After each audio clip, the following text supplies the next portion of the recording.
Hey listeners, I have to provide a quick disclaimer ahead of this podcast. In this podcast, we are not offering any financial advice, and nothing in this podcast should be construed as financial advice.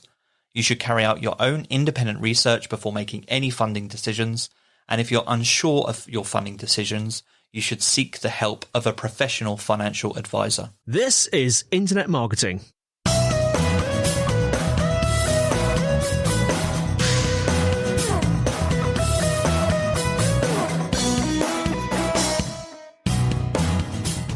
Hello and welcome to the Internet Marketing Podcast brought to you by Site Visibility. With me today is Asher Ismail, co-founder of Uncapped, and we're going to be discussing investment breakdown options, or breakdown of investment options.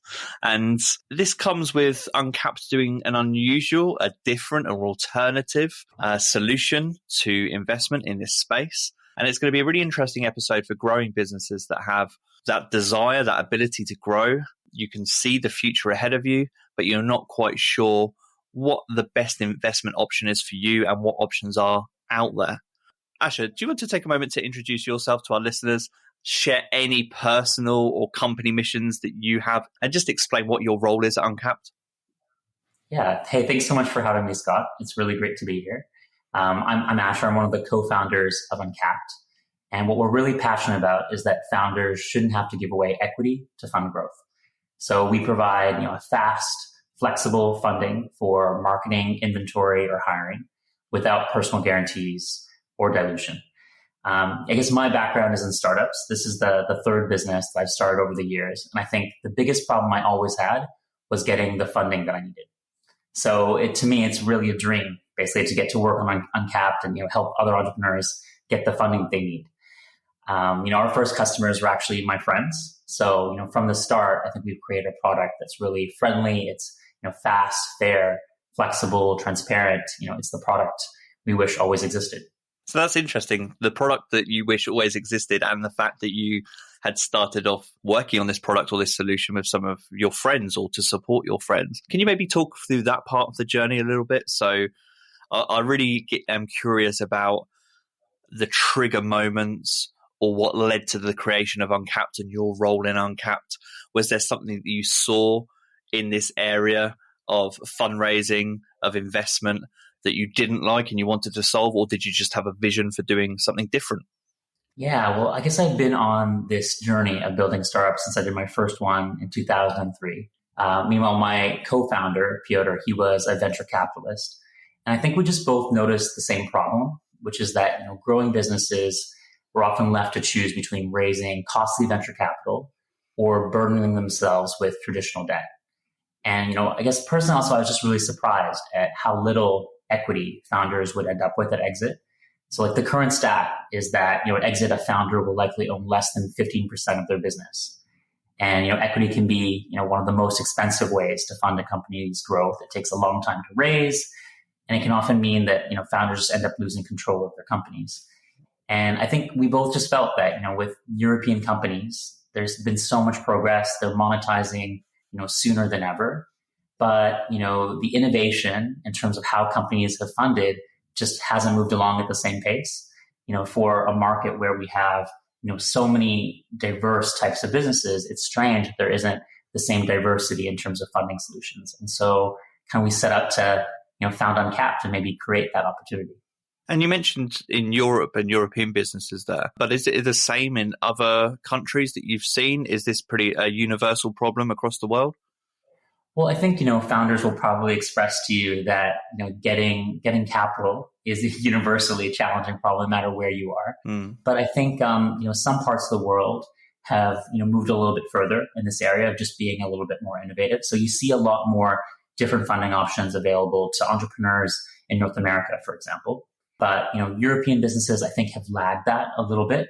And I think that's why there's an even bigger opportunity in this market.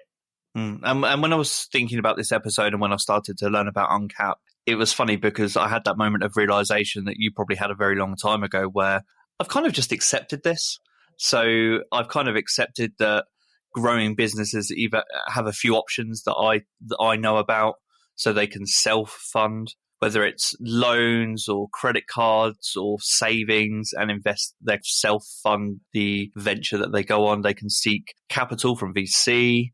They can maybe undertake a bank loan. They can seek crowdsourcing, and that's become more popular over the years. But I realized as I was talking through all of those options that perhaps they don't offer the same level of flexibility that Uncapped aim for. I just want to know, are there any other investment options that you see that I haven't discussed there? And when you had this idea for Uncapped at the beginning with your co-founders, what were the compulsory features or solutions within Uncapped that you knew you needed to have to offer something different? Yeah. Well, in my last startup, I literally experienced every type of fundraising. So, I've had angels, I had strategic investors, a great VC fund. We had the fourth largest crowdfunding target before Monzo came and blew that away. We even explored debt, but ultimately the tool I really needed was missing. And I think that's what we've set out to create. But maybe let me walk you through like just what some of those options were and, kind of how I thought about them as well, in case that's helpful. So, first you mentioned, self-funding as being the, probably the option that we all kind of start with, where you have full ownership and you have full control over your business. But the challenge, of course, is that it's slow to build a business that way because effectively you just need to reinvest the profits that you have into future growth. And, if you have a business, for example, that is like, say, in the fashion industry, you're basically moving at the pace of a season because you have to wait till buy the inventory that you need, go out and sell that stock. And then you have to basically wait to the next season before you can actually get to that next level of growth. And so you're always in this place where you're just moving along at that limited pace. And then, that's true for other sectors, of course, as well. So then what do you do, as an entrepreneur? Well, you're like, well, okay, I want to be able to grow a little bit faster and, get to the goals that I foresee for myself just that much quicker. So the first option you'd say, well, it seems simple enough to go get a bank loan. Interest rates, they're lower than ever. Why not? Well, the problem is that you're probably not eligible. You need to have a trading history. Even an alternative lender like Funding Circle expects you to have 2 years of history. And, typically on top of that, it has to be, a trend towards profitability. And for businesses who are, trying to actually grow as quickly as possible, actually they're taking every pound they make and then reinvesting it into more marketing and more inventory. So actually, profit is not their focus. So it's just a misalignment with what banks are looking for and what that type of business is looking to do. And then on top of that all, you have to sign a personal guarantee, which means to fund your baby, you have to put up your house. And for so many entrepreneurs, they don't own a house. Certainly when I was starting my first company, that was definitely a pipe dream, I think, at the time. And, for so many other entrepreneurs, they just don't come from a background that would afford them to be able to put up their assets like that. Okay, so, if bank loan isn't necessarily an option, what does an entrepreneur left do? Well, you're left with options where you have to give away equity. So, the first one we obviously hear a ton of noise about is venture capital.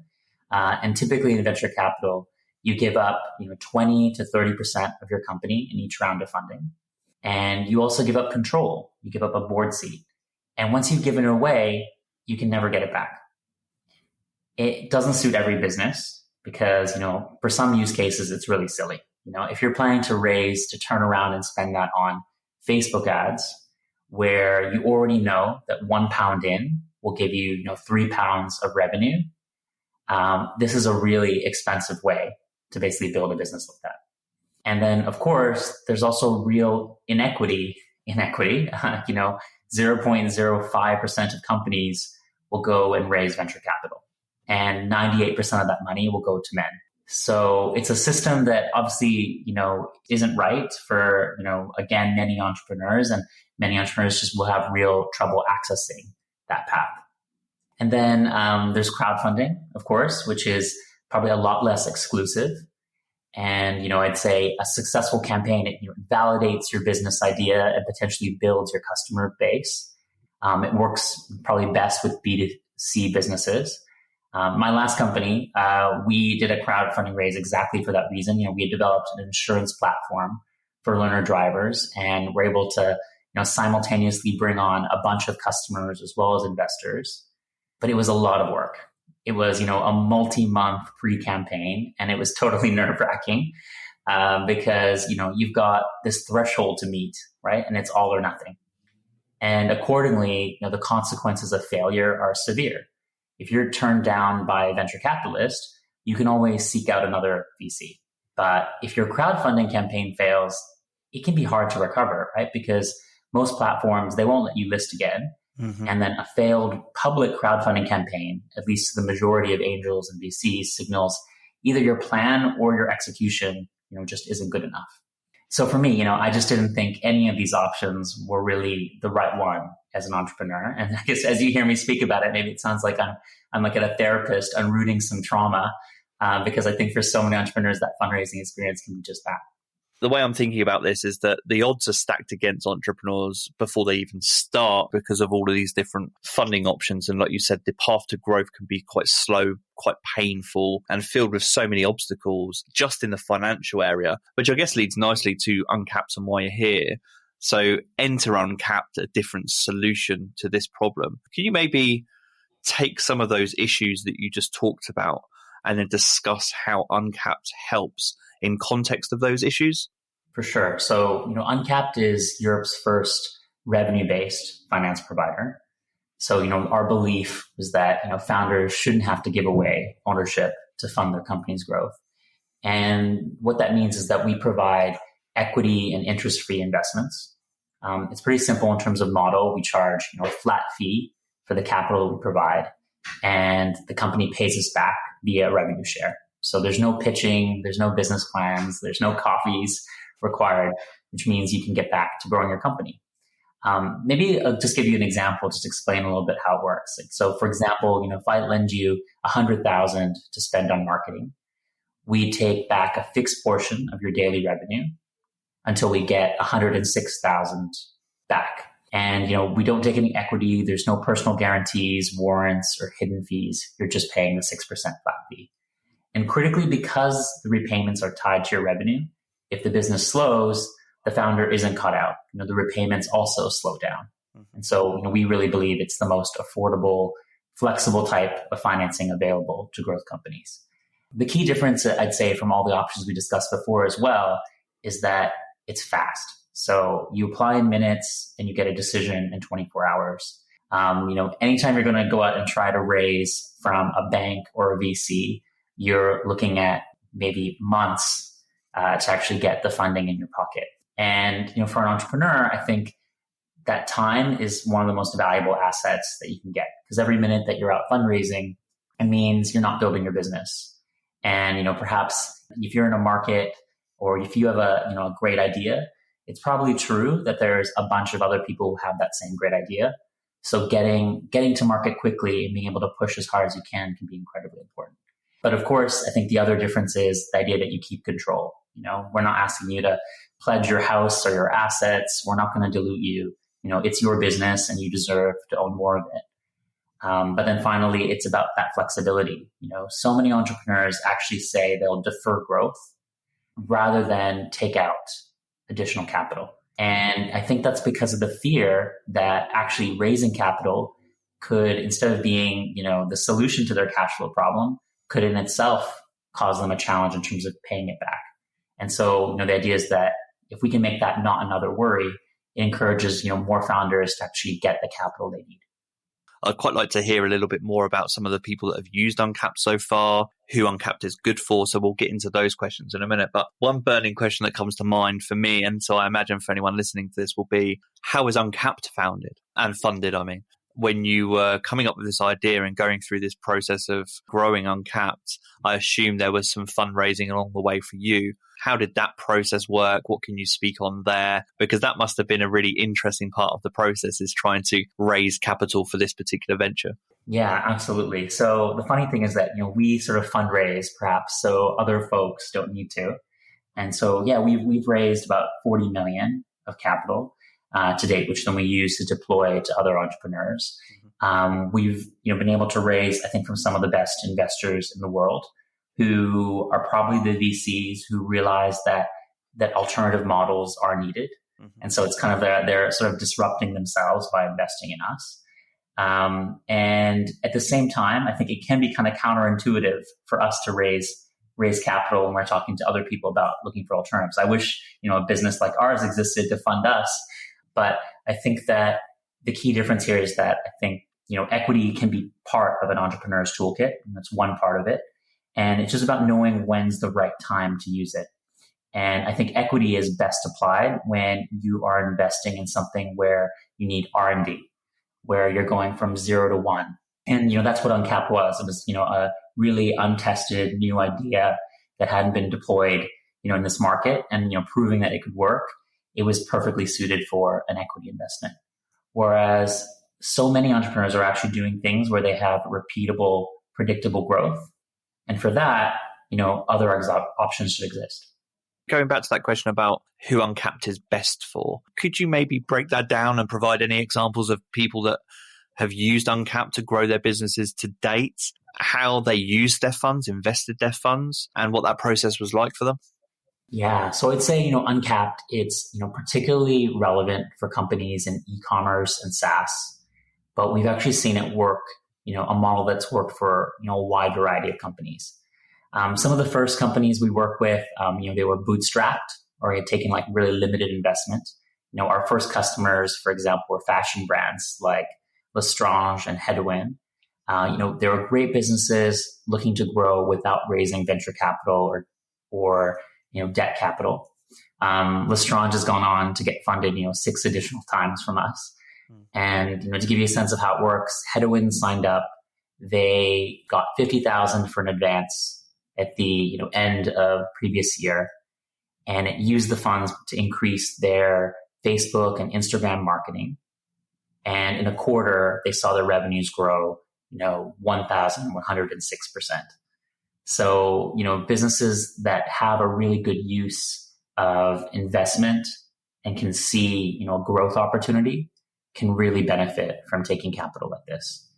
We've also funded VC-backed businesses. For example, we funded a company called Marshmallow. It's a fintech that provides, car insurance to immigrants and expats. And Marshmallow was just looking for a more affordable alternative to VC. And in working with us, they saved $7.5 million.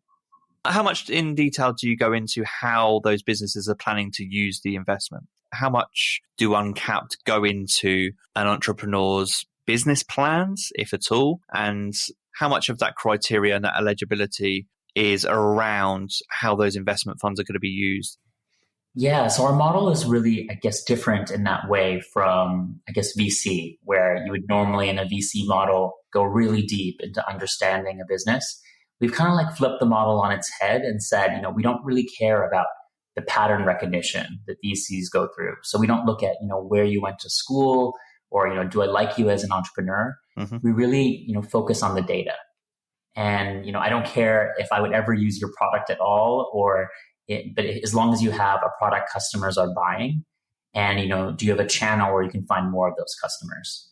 So we're not looking about, the size of the market or the structure of your cap table or whether we can get a 10x return. What we do is we connect to the platforms that you already use to run your business. For example, your Stripe account or your Shopify or your Google or your open banking. And we use that data to really quickly get this 360-degree view of how your business is actually performing, and then can turn around and make a funding decision based on that in 24 hours. And, because of the fact we're using live data that comes from your real systems, it means you're not preparing any, special presentations for us. You're not putting together analysis and forecasts. And it also means we're not needing to do the due diligence because actually we know that that data is real. And so it totally changes the way that companies can be funded. It's of course something that, when you go to a bank, they just don't have the technology to go and think about it that way. And, in our business, half of our team is engineering and data science. And we've built the infrastructure and tech to analyze these kinds of deals at scale. And I think it's going to be really the future of how companies are funded. I think I remember seeing somewhere that the investment range is anywhere between 10K and 4 million. Is that still correct around that figure?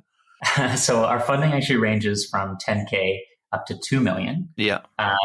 We have definitely done some bigger deals more as a one-off, but I guess those are the ones we do more standardly kind of every day. And interestingly enough, we'll fund as many companies in a day as typically a VC might fund, in a week.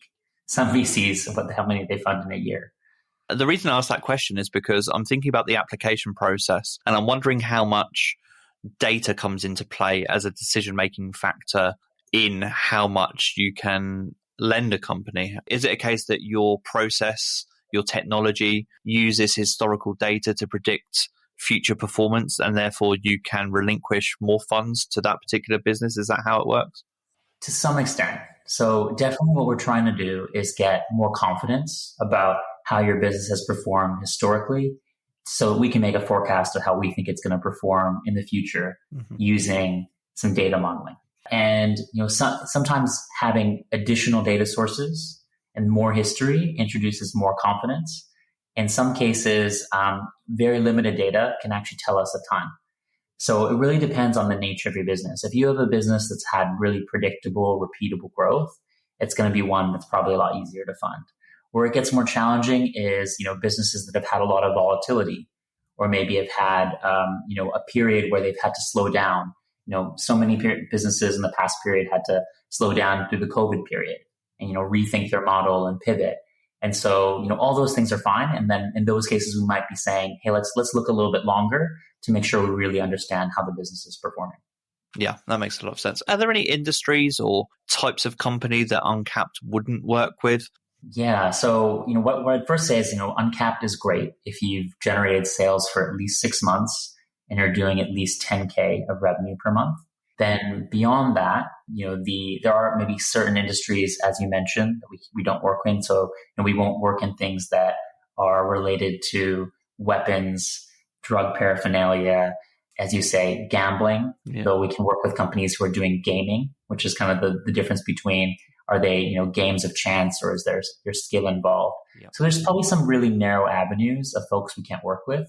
But, I think the high level message is that we think it's a model that works with a really broad range of businesses at a much earlier stage than really, I think any other investors that we would talk to in a typical, certainly in a typical banking alternative lending space. And just going back to that application process, there was a question that came to mind that I forgot to ask as you were talking it through. But I'm sure a lot of people listening will be interested in the technology integrations, the kind of companies that you can integrate with and work with. Yeah, so you can connect with up to 20 different platforms that we already work with, and we're kind of adding more all the time. So, we'll typically be able to connect to your e-commerce store. If you're using, Shopify, for example, we'll connect to your payment platform, whether it's also PayPal or Apple Pay or Google Pay. We'll be able to connect to your accounting software if it's Xero or Sage or QuickBooks or Zoho. So, the list really, really goes on in terms of the number of different providers that we can connect to. And our goal really is just to make it really easy. Our hope is that we have the provider that you already work with. And if not, we'll figure out an alternative way to basically understand your business and hopefully get you funded, in maybe a little bit longer, but still incredibly quick, I think, versus anybody else in the market. Well, that's a good question, actually, in terms of how long it takes to get funded. So could you maybe speak on that range? I appreciate it's going to be it depends scenario, but maybe if you could give the fastest example that you've got of someone that's applied for funding and then the time it's been turned around before that money reaches their bank account, and maybe some of those applications that take a little bit longer to process. So, we've had businesses that get funding the same day. Most businesses will get their offer in 24 hours. But I'd say, it really is actually up to the founder, because usually the slowdown is that the founder themselves will need a bit more time to perhaps connect their accounts or, find the right login to the service that they want to utilize, or, discuss it with their co-founder or their board member. So, usually the delay, I'd say, is more on the entrepreneur side. And I think folks are generally pretty impressed with how quickly it can happen. And another thing that you spoke about very early on, actually, is that you can do all of this without actually having to speak to someone one-to-one. Is that correct? The entire process you can go through without actually having to, you mentioned, sit down and have a coffee and so forth.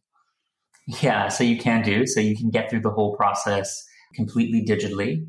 What we do try to do is somewhere in there find the opportunity to speak to the entrepreneur more, just to make sure we really understand their needs. Yeah. So, we want to make sure that the founder gets the capital that actually solves their problem. And, one of the ways we do that is just by talking to them about, what their plans are and how this fits in and, where's the real help that we can provide. As well, it's an opportunity for us to understand what other ways can we help that business? What other challenges are they facing?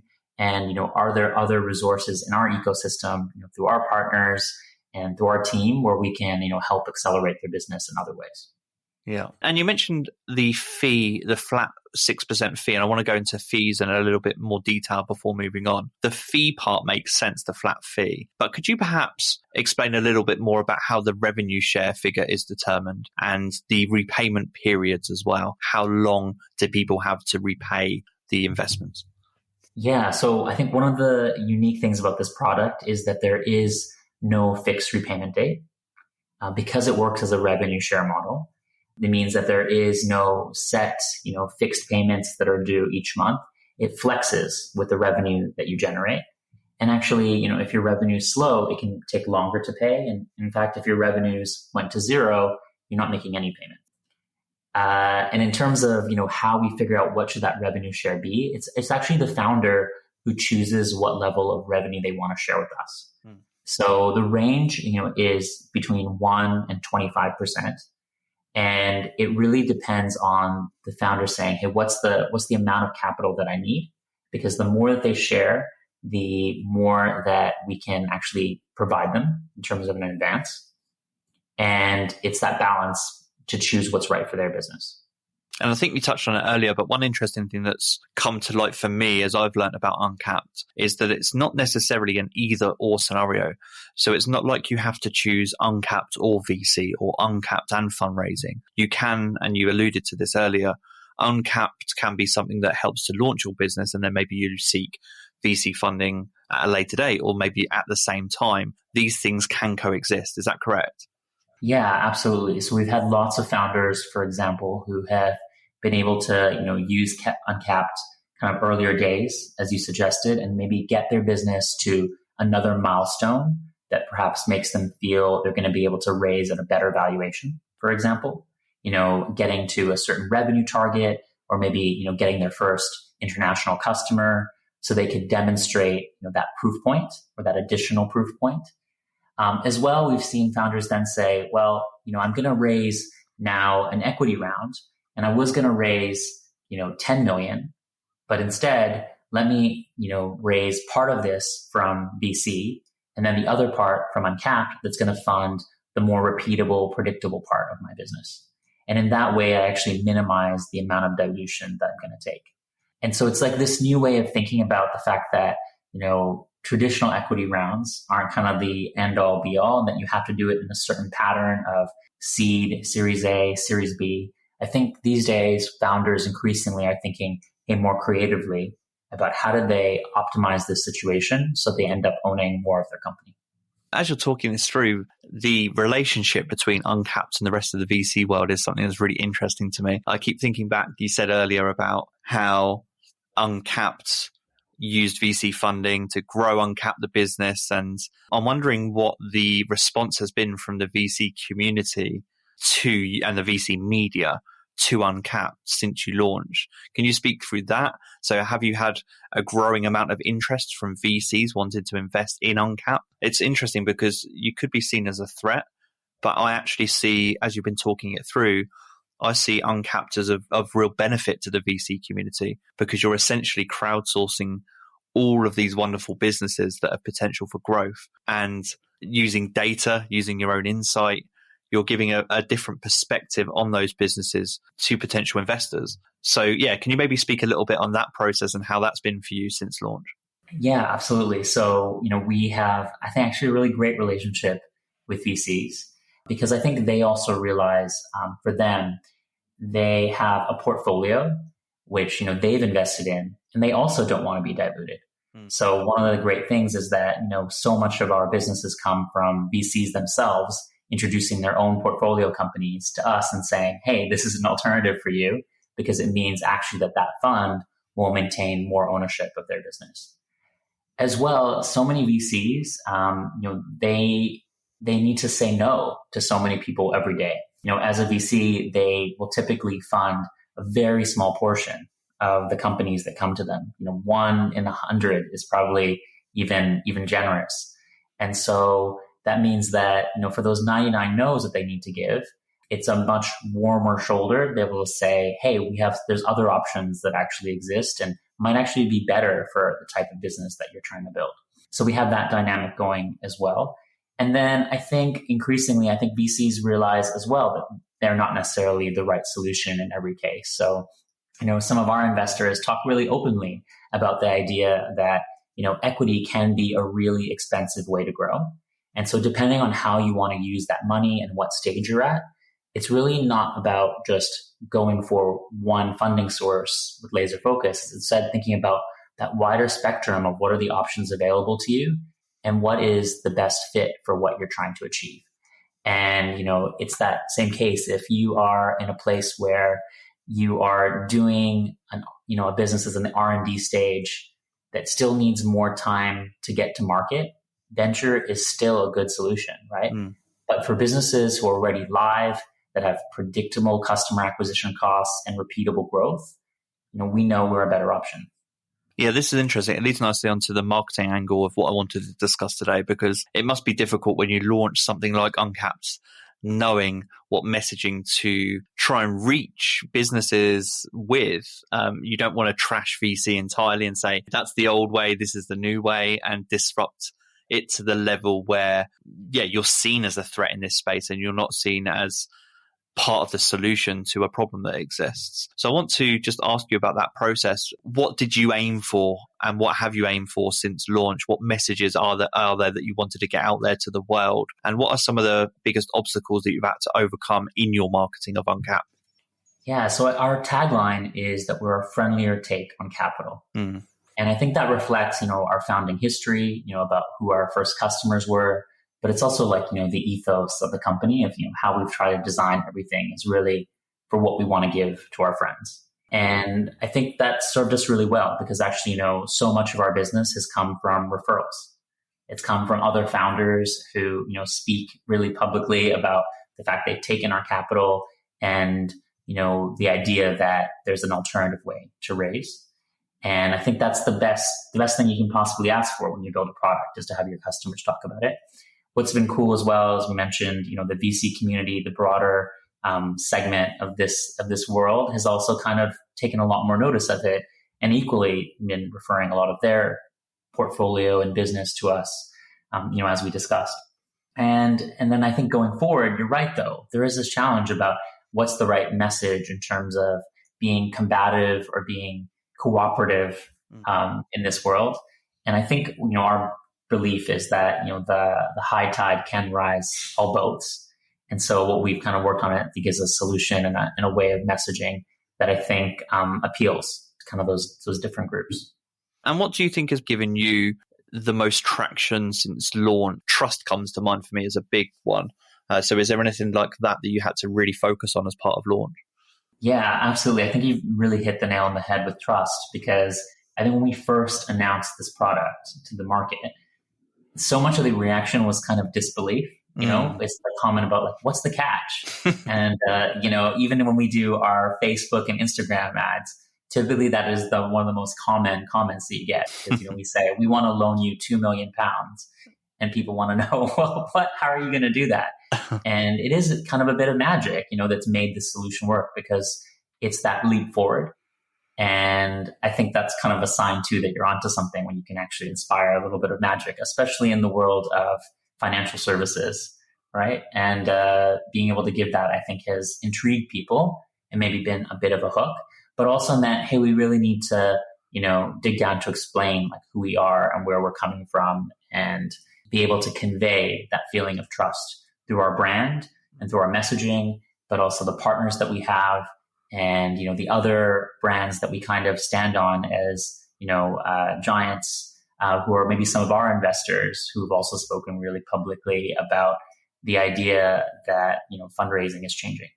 I know that you have people there available to talk to at Uncapped if you need to, but the fact that you can go through this entire funding process without speaking to someone means that you have to look at trust and reinforce trust in a completely different way. it's not enforcement of trust or trying to establish trust through those one-to-one relationships. You have to do that through your branding and through things like social proof as well, through appearances like this on podcasts. So is there anything else like that you think has been critical to try and establish some form of trust on your site? Is there anything that you can speak on? Well, I think one of the big things we've done is just have great case studies where we've had, different established entrepreneurs who've taken our capital and then been really willing to, give a quote on our website or do a deeper case study where they talk about the impact that it's had on them. And I think that is essential, I think, for every business, right? To have customers who are ready to talk about you and, express the difference that you've made. And for us as well, and for our team, every time, we were able to write up one of those case studies and get it out there, I think we're also so proud of, the things and the impact that we've been able to have, especially for founders who may have otherwise been in a place where they wouldn't have achieved that full potential, if they didn't have access to that capital. And, I think hopefully, that products like ours are really taking out the bias from decision-making that kind of impedes a lot of those other funding mechanisms like gender, race, economic class diversity challenges that, we've seen in the VC system. And it's not, a proactive mandate necessarily, but it's just starting to look at data objectively rather than subjectively. And, seeing that kind of impact that we can make is really, really cool. As well, my belief always has been that, entrepreneurs are the ones who are going to solve our biggest problems in the world. So if you think about, the challenges that we're facing with the environment or the economy, it's going to be entrepreneurs, I think, that really find the solutions that make those changes. And so if we're able to help more of those entrepreneurs get access to capital and make some of that difference, and we can play a small part in it, it's a really, really cool thing to see. And on that note, what does the future of Uncapped look like for you? Where are you at today as we speak in terms of your goals for the rest of this year? What's going on behind the scenes at Uncapped that you can speak on to give our listeners a bit of an indication about how you're growing and where you're going to?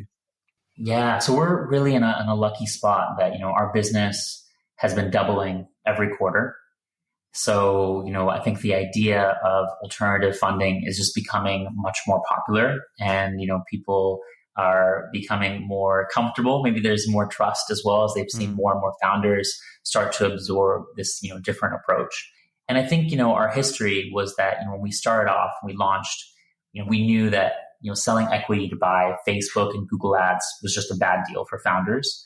And so that's where we focused, and we mainly funded companies for advertising and inventory. Mm-hmm. And then since then, we, set out to help companies get funding for any purpose, including, launching a new product, expanding internationally, growing a team. And I think what we're going to be doing next is just keep finding ways to help more entrepreneurs get capital. So thinking about how do we, keep innovating in terms of the products that we're providing so that we can, even, further expand the range of entrepreneurs that have different situations and still, maybe aren't being fully served to support them, as well as expanding to new markets. So, we started off in the UK. We're now in 13 markets across Europe. So, we'll continue to be in more places around the world so that, we can help more entrepreneurs get capital. And Asha, I'm interested to know as well, similar question, but what's your personal role in that? You're clearly very passionate about this space. You've got a lot of experience. What's your role at Uncapped into the future, and where will you be personally spending your time? Yeah, so I kind of start off kind of as the classical founder where I have many hats and, get involved in everything to some degree.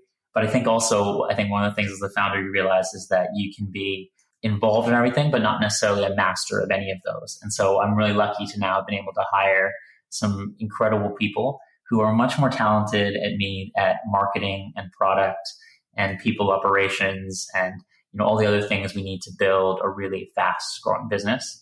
And so, I have them taking over some of those things. And I think my role will probably be kind of maybe steering the overall ship along with my co-founder to really make sure we maximize that opportunity. And just my final question before we close out today, who inspires you in this space? So That could be another financial tech company, another financial service company. Who do you think maybe shares a similar ethos to Uncapped and has inspired you along the journey? And if not a business, perhaps a person, a resource, a book that you could recommend? Well, one of the brands that I think we were really inspired by in our early days was certainly TransferWise, now called Wise, of course. And I think, what they did was, they took on this challenge of folks thinking about getting their currency exchange from traditional banks. And I think the marketing and the campaigns they put together in those early days were just really inspiring in terms of, how do they take a space that, probably isn't very sexy and just make it really newsworthy. And, the idea that they were challenging the banks and saying that, hey, there should be this different way to approach financial services was just really, really cool. And I think I've always had that in the back of my mind. Tavit at TransferWise, would go on to be one of our biggest supporters. And, you can see him talking about us on our website. But as well, I'd say the main inspiration, I think, for us day to day at Uncapped is really our customers. So I think about, hearing the stories of the challenges that they've overcome and the creativity that they have in their marketing and the, amazing ways they go on to use capital to achieve, small amounts to achieve really big things. And it's really inspiring every day. That's brilliant and a great way to close out the podcast. But before I let you go, do you want to let our listeners know where they can find out more about you and Uncapped? So if you want to find out more about us, I think the best way is to visit our website at weareuncapped.com. Wonderful. As you've talked about in the podcast here, you can check out the case studies there. You can check out all the FAQs about Uncapped, some of which we've covered today on this episode. And I just want to say thank you again for your time. And this has been the Internet Marketing Podcast. Take care.